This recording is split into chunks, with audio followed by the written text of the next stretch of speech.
Boa noite, sejam todos muito bem-vindos, numa noite gloriosa, que nós podemos cantar louvores livremente ao nosso Deus, ao único que é digno de receber essa honra e louvor. Se você nos visita pela primeira vez, você é muito bem-vindo nessa igreja, sinta-se abraçado, sinta-se amado e espero que você não só se sinta, mas efetivamente seja. Nós estamos em uma série intitulada Missionários ou Impostores, e hoje vamos falar sobre esse tema. E agora? O que faremos? Para isso a gente vai estudar parte do capítulo 29 de Jeremias, mas antes de entrarmos nele, vamos refletir em alguns pontos. Luiz Inácio da Silva, ganhou as eleições. Antes de eu começar, saiba que eu estou pregando como que equilibrado no fio de uma navalha. Se eu tropeçar para a direita, a esquerda me cancela. Se eu tropeçar para a esquerda, a imensa maioria da direita me cancela. O bom é que se eu tropeçar para um lado ou para o outro, Jesus não me cancela, e isso me traz alívio. Mas o fato é que o mais votado, segundo os nossos órgãos oficiais, foi Lula. Com fraude ou sem fraude, Lula ganhou. Uns estão tristes, outros felizes, mas independente de que lado você está, acho que é necessário uma reflexão. Como tem que ser o nosso comportamento a partir de então? Tem fraude? Não tem? Incertezas? Exército assume, vou para a rua, não vou? Enfim, vamos pegar em armas? Ou vamos tripudiar daqueles que perderam? O ponto é que os cristãos estão divididos. E esse é o principal problema. Uma grande família, com um único pai, dividida em dois grupos. Como se fosse uma guerra entre o bem e o mal. Aqueles de lá são do mal, e eu sou do bem. E o outro desse lado diz, eu sou do bem, aquele lá é do mal.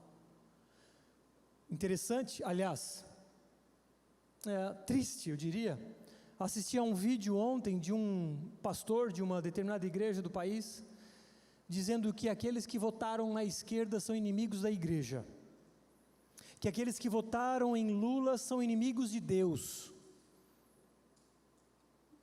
Será que é isso? Os cristãos, eu conheço cristãos de bem, genuínos, de ambos os lados, tenho amigos dos dois lados, pessoas que realmente são discípulos de Jesus. Agora, essas falas, elas deixam de levar em consideração um ponto que é crucial no entendimento disso tudo, que é que direita e esquerda não é um rótulo que engloba tudo num único rótulo. O indivíduo ser de direita, e eu vou usar aqui a minha direita para não me confundir, o indivíduo de direita não necessariamente ele é um indivíduo de extrema direita, um fascista, homofóbico, racista, ou seja lá o que for. Não generalize, por favor. Por outro lado, um cristão de esquerda não necessariamente apoia pautas como o aborto, como o casamento homoafetivo. Ele não necessariamente é um comunista. Não generalize, por favor. Há cristãos genuínos de ambos os lados, porque o espectro entre extrema esquerda e extrema direita é muito grande. E há diversas possibilidades dentro desse espectro, e há um espaço para isso. Não se engane achando que a direita é cristã e a esquerda é de Satanás, como muitos gritam aos gritos, É um equívoco pensar isso. Nem todos de direita são fascistas, assim como nem todos de esquerda são comunistas.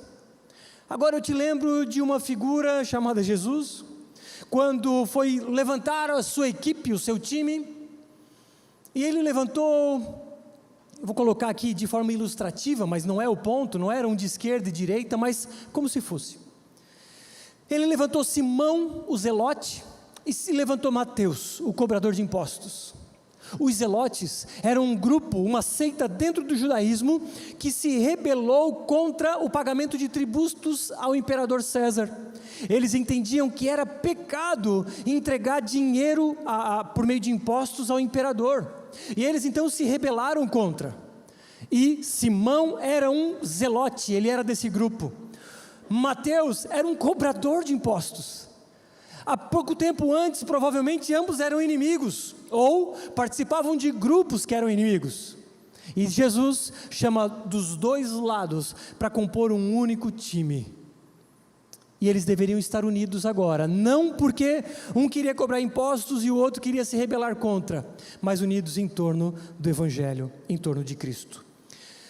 Mas vamos uma passagem que nos remete à Babilônia, tempos antes de Jesus, que está lá em Jeremias capítulo 29, e o primeiro ponto que vamos falar é sobre o exílio e a soberania de Deus, que está no verso 24, que diz assim: assim diz o Senhor dos exércitos, o Deus de Israel, a todos os exilados que eu deportei de Jerusalém para a Babilônia.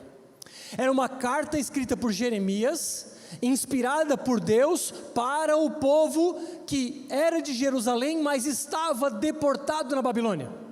O povo estava exilado na Babilônia. O reino nesse momento estava dividido.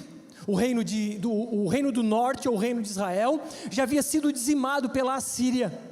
O reino do sul havia suportado ainda duas únicas tribos, tribo de Judá e tribo de Benjamim, se mantiveram firmes, mas agora, anos depois, foram levadas para o cativeiro na Babilônia. Então tiveram que sair à força de suas casas, tiveram que sair de forma contrária à sua vontade, de forma injusta, de forma ilegal, segundo as leis de homens da época, mas forçadamente tiveram que ir para o exílio.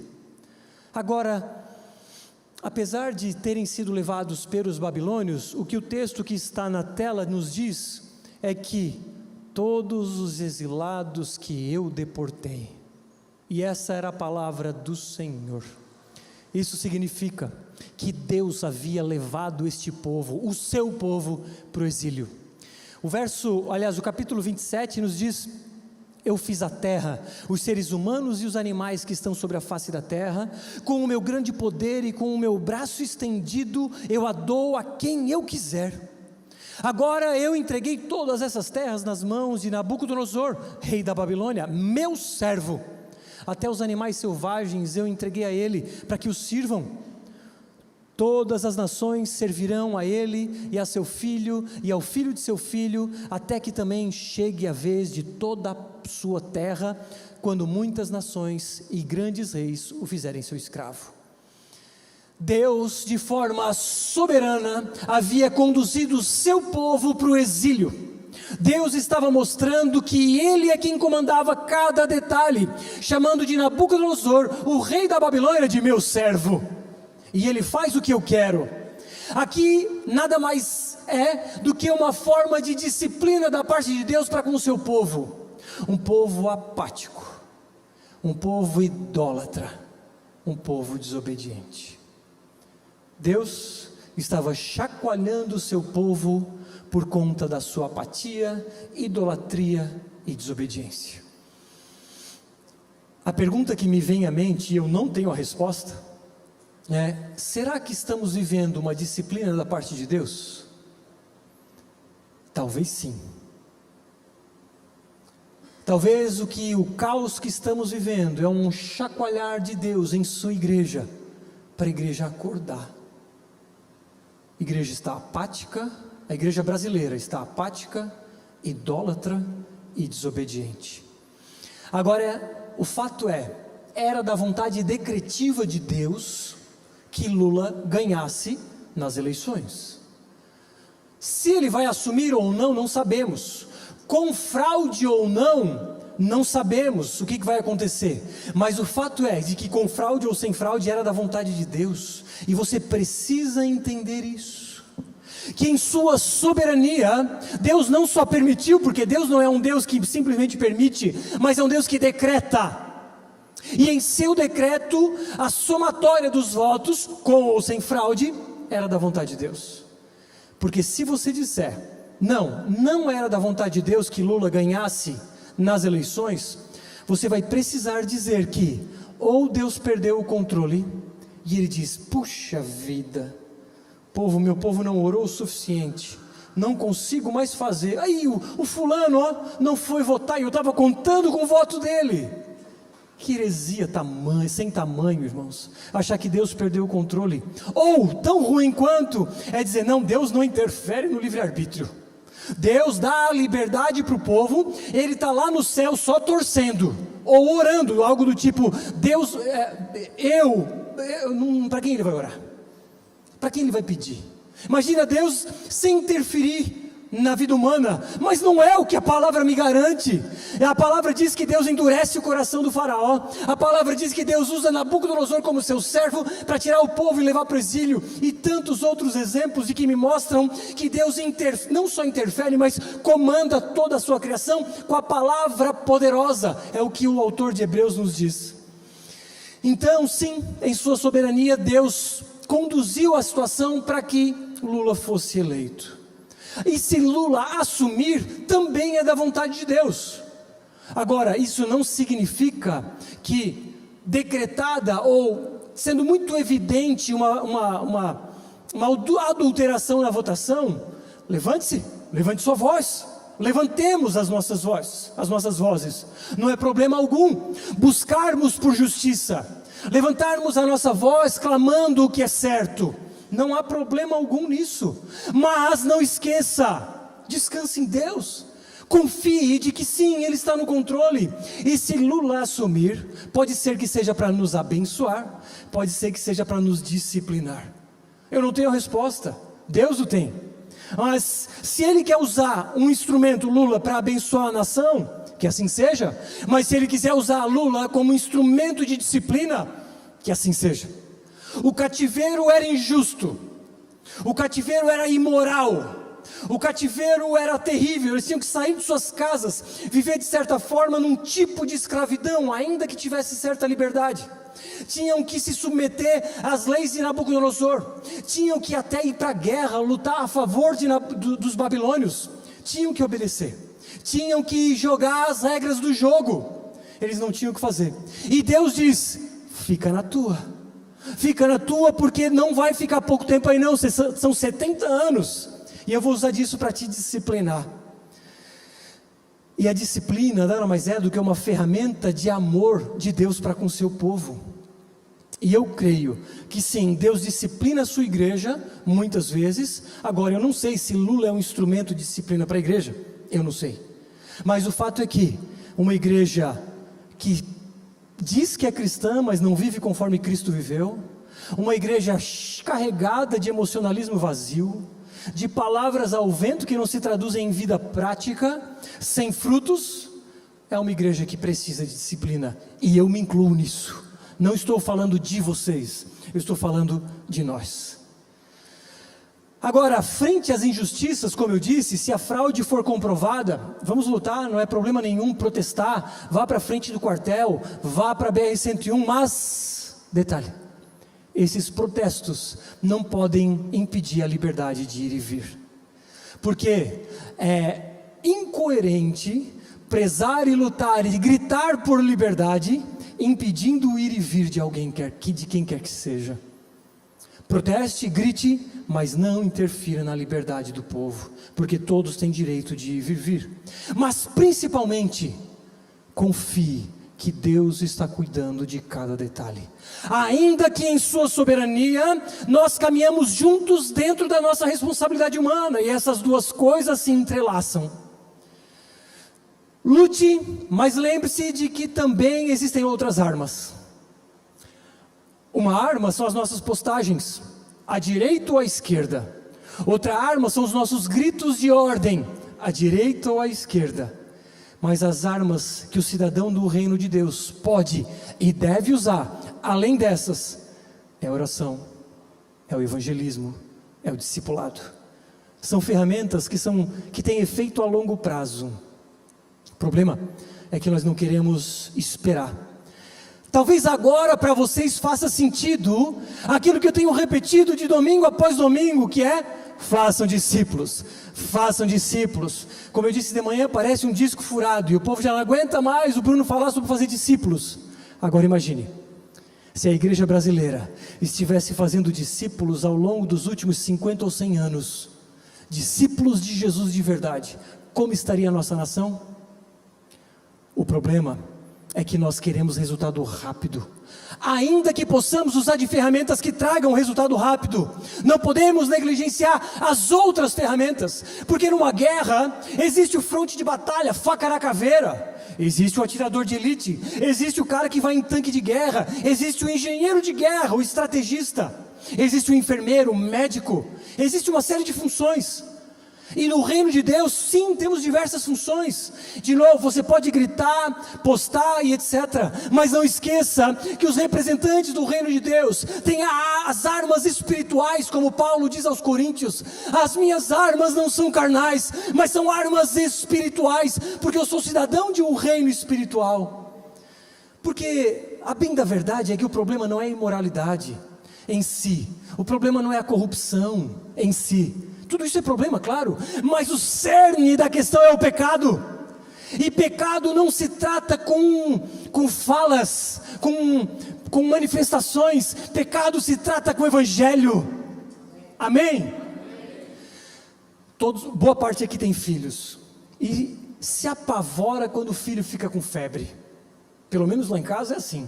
38,5, a Laura está prostrada. A gente não espera. A gente dá antitérmico, porque a febre pode crescer muito rápido, enfim, a gente não espera muito, a gente dá antitérmico. O antitérmico é bom, traz um efeito de forma, entre aspas, artificial, ele baixa a febre, mas se não for administrado antibiótico, aquela bactéria, aquele vírus vai continuar vivo, e a febre, que é uma defesa do corpo, ela é aniquilada pelo antitérmico, e o corpo não consegue reagir àquela infecção viral ou bacteriana. O antibiótico, eu diria que são as nossas armas espirituais. O antitérmico, que pode ser a nossa postagem, o nosso grito, a nossa bandeira levantada, a nossa peregrinação, ou seja lá o que for, tudo isso é válido, mas tudo isso é antitérmico. Isso baixa a febre momentaneamente. O tratamento, ou melhor, faz parte do tratamento e é importante. Mas o que vai curar a nossa nação é o evangelho, meus irmãos. O que vai curar não são palavras de ordem. O que vai curar a nossa nação é o evangelho do reino de Deus. A palavra diz que evangelho é poder para transformar todos aqueles que creem. E nós então precisamos usar dessa ferramenta principalmente, ainda que utilizemos as demais ferramentas, mas não podemos esquecer para o que viemos para trabalhar na expansão do reino de Deus, viemos para lutar na guerra entre o bem e o mal, que não é a guerra entre direita e esquerda, é a guerra entre os cidadãos do reino de Deus e Satanás e suas hostes malignas. A nossa guerra não é contra carne nem sangue. E por que você está se levantando contra a esquerda ou contra a direita, pelo amor de Deus? Os políticos estão lá, comendo do bom e do melhor, curtindo as suas vidas com o nosso dinheiro. Vamos nos levantar? Sim, mas o ponto é, o povo está aqui debaixo se degladiando, enquanto eles estão curtindo. Vamos levantar a voz? Sim, mas a nossa principal arma é proclamar as boas novas, é fazer de discípulos, é viver em comunidade para nos fortalecermos e então começarmos a influenciar as pessoas que estão ao nosso redor. Política do diabo, igreja de Deus, nada disso. Precisamos de políticos cristãos lá dentro. Precisamos de homens e mulheres cheios do Espírito Santo para fazer a diferença lá dentro. Mas como é que esse povo se prepara? Além de tecnicamente falando, precisa se preparar na palavra. É fazendo discípulos que vamos conquistar uma nação mais próspera, mais humana, uma nação que realmente serve ao Senhor. Irmãos, e se os últimos 100 anos a igreja brasileira sim deixasse gastar em fazer discípulos, a gente estaria vivendo outro tempo. E que tal nós fazemos a nossa parte? Vá à rua, mas por favor, pregue o evangelho. Poste, mas por favor, faça discípulos. É que é muito mais fácil ir numa manifestação do que gastar tempo com o irmão. É muito mais fácil fazer uma postagem do que investir tempo numa vida para que Cristo seja formado nele. Leva tempo, leva dinheiro, leva desgaste emocional, leva horas sem sono, leva tempo sem a minha família. Tudo isso custa muito, muito mais do que 2 ou 3 ou 10 dias numa manifestação, irmãos. É discipulado que o povo precisa, é do evangelho, o genuíno remédio para transformar corações. Precisamos nos conectar, nos unir, nos fortalecer em torno disso. Deus é soberano e levou para o exílio, e havia ordens para a vida no exílio, versos 5 a 6. Construam casas e morem nelas, plantem pomares e comam o seu fruto, casem e tenham filhos e filhas, escolham esposas para os filhos de vocês e deem as suas filhas em casamento, para que tenham filhos e filhas, aumentem em número e não diminuam na Babilônia. Deus disse: frutifiquem aí, plantem árvores frutíferas, casem-se, tenham filhos, não fujam, não peguem. Vocês vão ficar aí por 70 anos, fixem residência, façam com que o número de vocês cresça. Eram conselhos impensáveis para a época. Naturalmente, pensariam que o seu Deus diria: fujam daí, façam uma insurgência, se levantem contra esse poderio diabólico que é a Babilônia. Mas apesar da liberdade, mas Deus queria que eles estivessem lá, porque era parte da disciplina de Deus. Tinham certa liberdade, como eu disse antes, mas não eram como que escravos em campos de concentração, mas de certa forma tinham trabalho forçado, pagavam tributos e tinham que ir para o exército, eles tinham que se submeter. Mas você deve lembrar em Daniel 3, o povo na Babilônia, seguindo as regras do jogo, até que o rei da Babilônia ergue uma estátua em sua homenagem e diz: todos se prostrem diante da minha estátua. E você deve se lembrar da história. Sedraque, Mesaque e Abidnego não se prostraram diante da estátua do rei. Resultado, foram levados para a fornalha. E na fornalha, com temperaturas altíssimas, os servos já estavam morrendo perto do fogo, mas os 3 homens dentro da fornalha sobrevivem, sem chamuscar um fio de cabelo, porque aparece o 4º homem na fornalha. Isso significa que nos submetemos aos governos colocados por Deus, mas se em algum momento fomos chamados para contrariar a palavra de Deus em detrimento da submissão do Estado, eu vou ser o primeiro a desobedecer. Aí, meus irmãos, o bicho vai pegar. Quando isso acontecer, e eu não sei se vai acontecer na nossa geração, mas vai acontecer, o bicho vai pegar.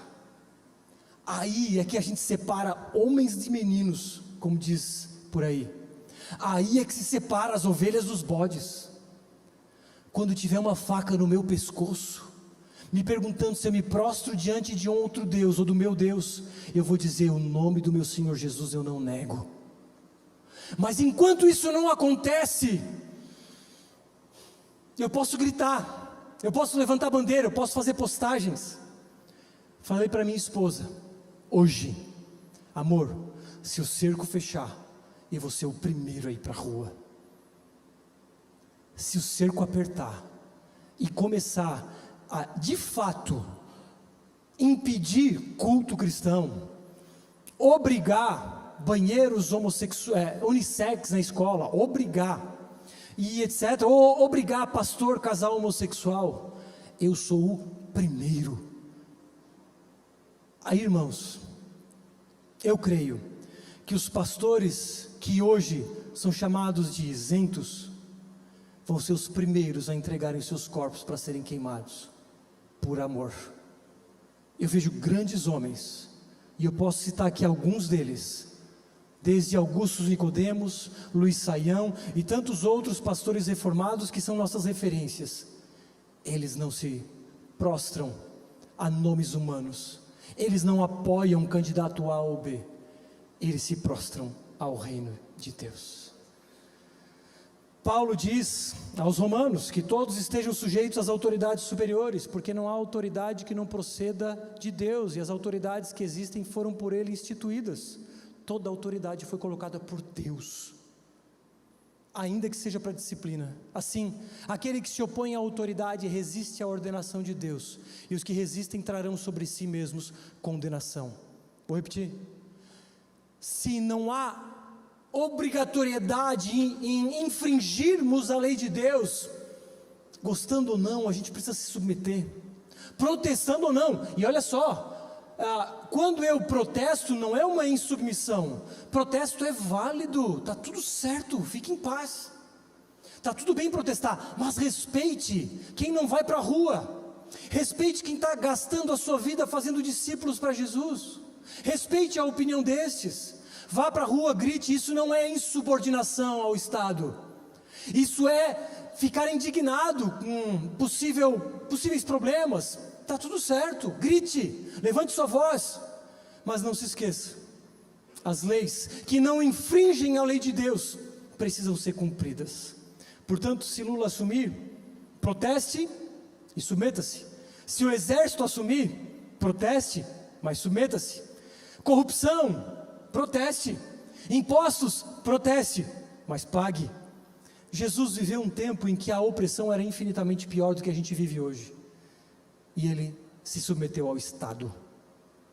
O confronto de Jesus não era para com o Império Romano, era para com a religiosidade judaica. Ele veio para destruir o templo judaico, ele veio para destruir o farisaísmo, ele veio para combater, sobretudo, o pecado. Agora eu quero trazer uma reflexão crucial. Você que protesta nas mídias sociais ou nas ruas, independente do lado, eu quero te perguntar: o que te motiva a protestar? Você tem uma preocupação com o todo? Você tem uma preocupação com a nação? Porque a minha preocupação é que muitos estejam motivados, porque só agora é que o calo apertou, mas é o calo pessoal. Eu temo que muitos que gritam agora, nunca gritaram pelos órfãos, mas é que agora pode ser que dê problema para mim, pode ser que eu não tenha dinheiro para ir para a Disney, porque o dólar vai aumentar, pode ser que a picanha do fim de semana não vai ter mais, de um lado ou de outro, e porque eu tenho medo de perder privilégios que eu conquistei até aqui, eu grito. Mas a minha preocupação nunca foi coletiva. O grito de hoje nunca foi o grito em busca de melhores condições de saúde para o nosso povo. Quando o Hospital São José ameaçou fechar, alguém de nós estava lá gritando? Eu também não estava. Eu estou me colocando no bolo, tá? Quando uma mãe perde o filho para o tráfico, alguém está lá gritando palavras de ordem? Não está. Quando o 7º filho de uma mãe, cujo marido está preso, é abandonado numa cesta de lixo, onde nós estamos?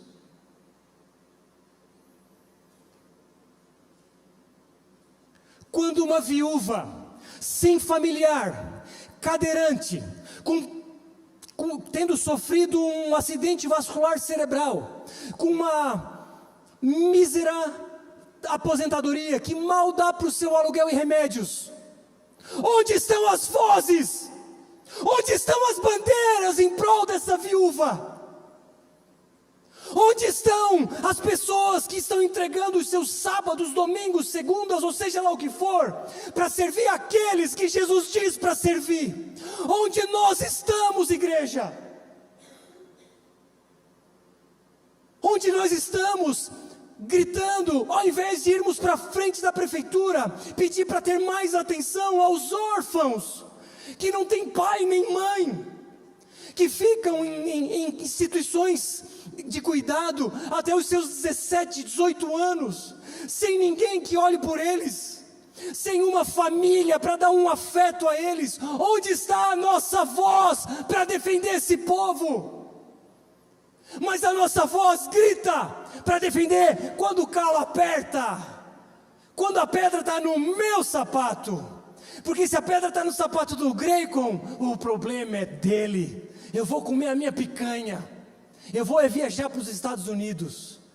Nós somos hipócritas, porque gritamos somente quando o nosso calo aperta.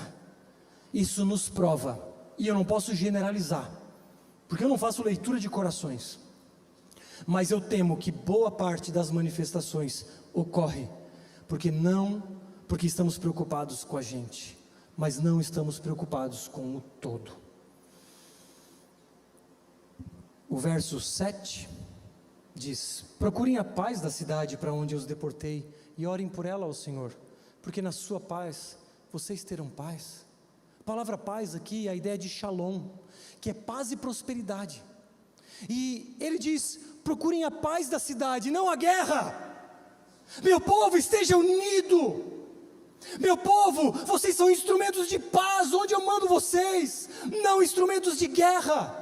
Ainda que haja luta por liberdades, luta por direitos, enfim, uma série de lutas, está tudo bem, mas não queremos guerra entre nós, meus irmãos. Somos instrumentos do shalom de Deus, somos convocados para espalhar a paz. Portanto, brigas apaixonadas por viés ideológico não combina com a gente. Assumir que o outro lado é meu inimigo não diz respeito ao shalom de Deus, que eu sou instrumento. A nossa missão não é política, não é converter alguém da direita para a esquerda, não é converter alguém da esquerda para a direita, é converter todos ao reino de Deus. A nossa missão, irmãos, é fazer discípulos para Jesus, é espalhar o amor dele. E o problema é que muitos dos nossos protestos têm ofendido, e por isso temos quebrado pontes. Se eu faço um protesto que ofende, que generaliza, que eu digo que todo cristão de esquerda é corrupto, é ladrão, uma postagem muito comum que acontece aí, e eu nem percebo, eu nem percebo, irmãos, mas quando eu olho com as lentes de outro, aí eu percebo a gravidade que é. Tem uma postagem são bandidos com metralhadora para o alto, e do outro lado são famílias tristes, dizendo que o ódio venceu. Não, algo do gênero, querendo mostrar nas entrelinhas que todo de esquerda é bandido. Agora se coloca no lugar desse cara. E eu estou falando aqui para uma maioria de direita, e eu me incluo nesse grupo. Agora eu posso falar: a eleição passou, eu votei em Bolsonaro, sempre votei nele, e creio que é o menos pior. Mas o ponto é que quando postamos coisas do gênero, você não percebe o que acontece no coração do cara de esquerda? Experimente compartilhar o evangelho para ele. Experimente tentar conversar com alguém de esquerda, à medida em que você quebra pontes. São pessoas que precisam do nosso amor, da mesma forma as pessoas de direita. São todas as pessoas carentes do amor de Deus, e à medida em que nós os ofendemos, nós jamais os alcançaremos. Quanto tempo você já investiu em alguém de direita ou de esquerda, contrário a você? Quantos cafés você já serviu para um destes? Quantas conversas olho no olho, com conversas que eu digo em amor, você teve com essas pessoas, com alguém que pensa diferente de você? Se você entende que eles são do outro lado, que eles são inimigos a serem combatidos, você vai querer a sua raça se sobressaindo às custas do outro. Enquanto continuarmos queimando essas pontes, a nossa efetividade no Brasil e no mundo vai ser muito pequena. Como vamos cumprir o grande mandamento de amar a Deus e ao próximo, se amamos mais as nossas convicções políticas do que ao próximo? As nossas armas não são carnais, irmãos, são espirituais. O poder, como eu disse, está no Evangelho. Ore, compartilhe as boas novas, faça discípulos. grite, proteste, levante bandeira, poste, está tudo certo. Mas por favor, não ofenda o outro lado. Ambos os lados precisam ouvir o Evangelho. E como ouvirão se não há quem pregue, se o que eu prego é briga? Como se converterão se não ouviram falar? Mas como ouvirão se eu estou aqui preocupado em levantar a minha bandeira e dizer que ele é de Satanás? Como aquele pastor disse, que todo cristão que volta à esquerda é inimigo da igreja, é inimigo de Deus. E mais, nesse vídeo, ele ofende os nordestinos. Ele cita uma pessoa e diz: não, a irmã aqui é gente boa, mas eu não gasto mais R$1 com os Nordeste, eu não viajo mais para o Nordeste. Que isso? Isso é representar Jesus Cristo? Cuidado com os falsos profetas, porque assim diz o Senhor dos Exércitos, o Deus de Israel: não se deixe enganar pelos profetas e adivinhos que vivem no meio de vocês. Não deem ouvidos aos sonhadores que sempre sonham segundo o desejo de vocês, porque eles profetizam falsamente em meu nome. Eu não os enviei, diz o Senhor. Os falsos profetas estavam dizendo: ó, o cativeiro vai acabar rápido, relaxa. E era mentira. Esses falsos profetas queriam agradar o povo, mas era mentira. E tanto os falsos profetas quanto as falsas notícias, as fake news, estão contaminando os nossos corações. Quem aqui não cansou de receber fake news? Ninguém aguenta mais esse tipo de coisa. E por favor, não dê mais ouvido a esse tipo de coisa. Isso está inflamando o povo. Saiba que existem algoritmos que vão te alimentar nas suas mídias sociais conforme aquilo que você crê. Cuidado, porque muito disso é falso. Mas o fato é que nós, pastores, estamos sofrendo grandes pressões nesse tempo. Pressão de todos os lados, sem contar a opressão espiritual. E vamos lá, irmãos, tendo votado em Bolsonaro, o que é mais fácil? Coloca a bandeira do Brasil e diz: nós apoiamos Bolsonaro. Isso nos faria ganhar seguidores, isso nos faria ganhar moral no Instagram, faria ganhar mais pessoas e consequentemente mais dinheiro.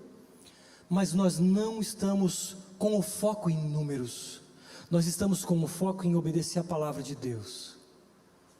E nós entendemos, e de alguma forma influenciados por alguns desses grandes teólogos que eu falei, que o nosso papel é não nos posicionarmos, porque o papel da igreja é utilizar armas como a pregação do Evangelho, o ato de fazer discípulos, a oração, o jejum e assim por diante. Irmãos, orem pelos pastores desse tempo, porque não está fácil, pressão de todos os lados, nós precisamos de vocês. E aí, irmãos, diante disso, eu convoco o povo da Aviva a se unir.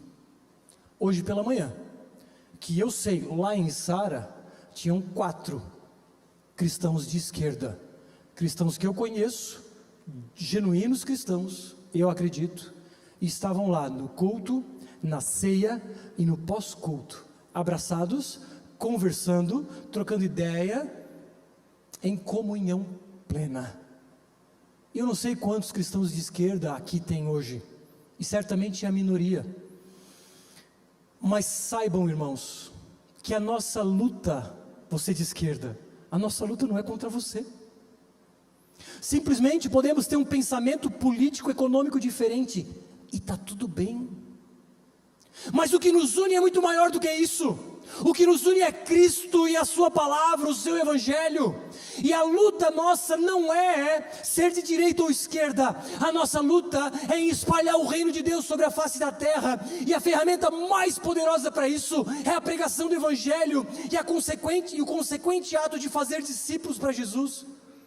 Você é um discípulo de Jesus ou da direita ou da esquerda? Discípulos de Jesus reproduzem discípulos para Jesus, lutam por essa causa espiritual, por um reino eterno, ainda que que de alguma forma se infiltrem nesse reino terreno. Faz parte.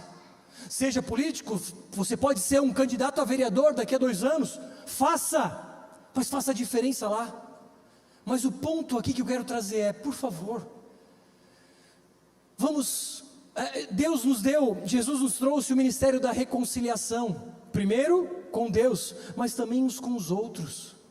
Vamos buscar a paz da Babilônia, vamos buscar a paz com aqueles que a gente quer alcançar, vamos amar essas pessoas, vamos pensar 2 vezes antes de fazer uma postagem. Será que eu posso ofender alguém que eu quero alcançar para Cristo? Porque o papel da igreja é pregar o evangelho e fazer discípulos, e a nossa esperança está em Jesus. Deus chacoalhando a igreja, acredito nisso, pedindo, ou melhor, nos chamando a atenção para fixarmos os nossos olhos nele, sabendo que nem Lula nem Bolsonaro podem transformar o país, é Jesus quem pode. Nossa esperança futura, assim diz o Senhor: logo que se cumprirem para a Babilônia 70 anos, atentarei para vocês e cumprirei a promessa que fiz a vocês, trazendo-os de volta a esse lugar. Eu é que sei que pensamentos tenho a respeito de vocês, diz o Senhor. São pensamentos de paz e não de mal, para dar-lhes um futuro e uma esperança. O povo cativo tinha a esperança de voltar para casa. Levou 70 anos, muitos morreram lá. Mas o fato é que a disciplina deveria ser aceita, porque um pai disciplina o filho que ama, e eles estavam entendendo então, que era uma disciplina da parte de Deus, e ele diz: os pensamentos que eu tenho sobre vocês são pensamentos de paz e não de mal. Deus não está irado com a sua igreja, isso seria um contrassenso, mas ele disciplina a sua igreja como uma expressão de amor. E então nós, recebendo a sua disciplina, reconhecendo o cuidado e o amor que Ele tem por nós, nós deixamos esse amor transbordar, e esse shalom contamina quem está ao nosso redor, a paz e a prosperidade. Havia a promessa da restauração na terra prometida, eles voltariam para casa, mas essa restauração aponta para um futuro distante, ou talvez não tão distante. A volta para a terra prometida aponta para o nosso descanso eterno. Nós somos peregrinos nessa terra, irmãos. Nós não vamos levar nada conosco. E para onde a gente vai, tem um único rei. Não há mais presidentes, vereadores, ministros, STF, pela graça de Deus, não haverá mais. Não haverá mais, vamos poder falar aquilo que a gente quer, até porque a gente só vai falar coisas boas, só vai ter amor, não vai mais ter pecado. A nossa liberdade não vai mais ser tolhida, nós não vamos perder a nossa liberdade, nós vamos ter liberdade para ir e vir, porque teremos um rei soberano sobre todos nós, um rei de amor que cuidará de nós em cada detalhe, um rei com o qual olharemos face a face. Então o meu convite nessa noite é: tire um pouco os olhos dessa guerra que estamos vivendo e olhe para a eternidade. Diante disso, o que faremos?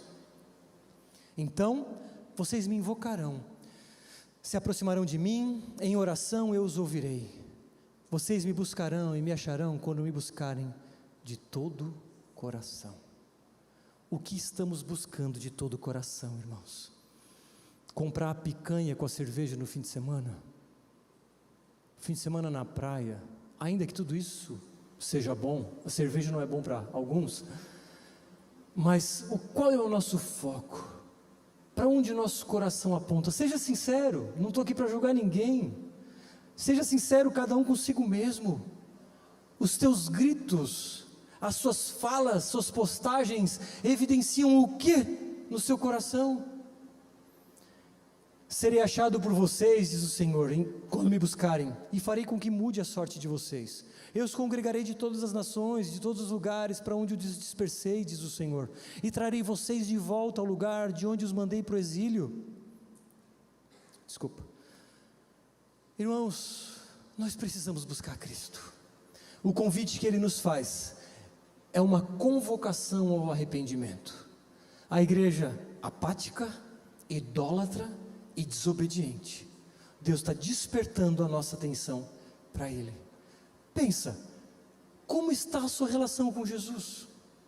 Talvez você esteja inflamado pelas coisas políticas, direita ou esquerda, mas você está inflamado com esse amor de Cristo? Você está pulsando para alcançar o perdido? Você está fervilhando para fazer parte da missão de Deus na terra? No seu coração pulsa o desejo de fazer discípulos?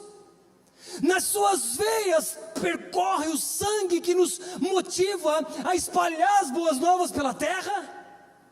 Você está tendo cabelos brancos de tanto pensar reino de Deus?